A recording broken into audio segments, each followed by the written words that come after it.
60-ാം വയസ്സ് സജീവ രാഷ്ട്രീയത്തിൽ നിന്നൊഴിയാനുള്ള സമയമാണെന്ന് മുൻ മന്ത്രി കെ.ടി. ജലീൽ പറയുമ്പോൾ CPM-ലെ 75 വയസ്സെന്ന പ്രായപരിധി എടുത്തു കളയണമെന്ന അഭിപ്രായക്കാരനാണ് മുൻ മന്ത്രി ജി സുധാകരൻ.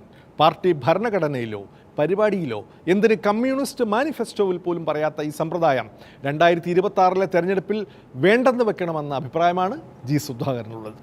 രാഷ്ട്രീയത്തിൽ അങ്ങനെ റിട്ടയർമെന്റ് ഒന്നും ഞങ്ങളുടെ പാർട്ടി പരിപാടി പറഞ്ഞിട്ടില്ല. പാർട്ടി അതാണ് ഞങ്ങളുടെ വേദവാക്യം. കമ്മ്യൂണിസ്റ്റ് മാനിഫെസ്റ്റോ, പാർട്ടി പരിപാടി, പാർട്ടി ഭരണം, അതൊന്നും പറഞ്ഞിട്ടില്ല. അങ്ങനെ പറഞ്ഞില്ല, പറയാനൊക്കത്തുമില്ല. പക്ഷെ പ്രത്യേക സാഹചര്യത്തിൽ അത് കൊണ്ടുവന്നു. കമ്മിറ്റി ഞങ്ങളെല്ലാവരും അംഗീകരിച്ചു. ഞങ്ങളെല്ലാം അംഗീകരിച്ചതാണ്, കൈവോക്കി തന്നെ അംഗീകരിച്ചു. പക്ഷെ EMS-ന്റെ AKG-യുടെ കാലത്താണെങ്കിൽ എന്തായിരുന്നു സ്ഥിതി? അവർ എന്നാ റിട്ടയർ ചെയ്ത് കൊണ്ടുവന്നേ.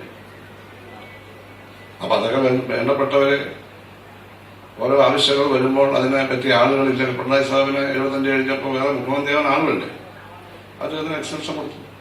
60 കഴിഞ്ഞാൽ അധികാര രാഷ്ട്രീയം ഉപേക്ഷിക്കണമെന്ന് പറയുന്നവർ നമ്മുടെ ശത്രുക്കളാണ്. 2026 പിണറായിക്ക് 81 വയസ്സാവും.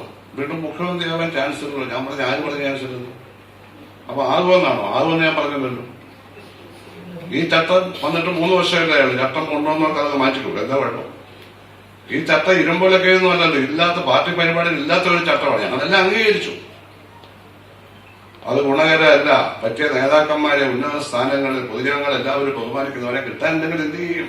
എണീറ്റ് നടക്കാൻ വയ്യാതായാലും സാർ ഞങ്ങളെ ഭരിച്ചുകൊണ്ടിരിക്കണം. അതിനായിരിക്കും ഇനി എന്റെ ശ്രമം. പുതുതലമുറയ്ക്ക് വഴിയൊരുക്കാനാണല്ലോ പ്രായപരിധി വെച്ചത്. അതിൻ്റെ ഫലമായി CPM-ൽ പുതുമുഖങ്ങളിൽ പലരും മന്ത്രിമാരുമായി. എന്നിട്ടും പാർട്ടിയിൽ നേതൃദാരിദ്ര്യമാണ് എന്ന് ജി സുധാകരൻ സഖാവ് പറയുന്നു. മറ്റു പാർട്ടികളിൽ നിന്ന് നേതാക്കളെ ഇനി കടമെടുക്കേണ്ടി വരുമോ? വക്രദൃഷ്ടി സമാപിക്കുന്നു. വീണ്ടും അടുത്തയാഴ്ച ഇതേ ദിവസം ഇതേ സമയം. നന്ദി, നമസ്കാരം.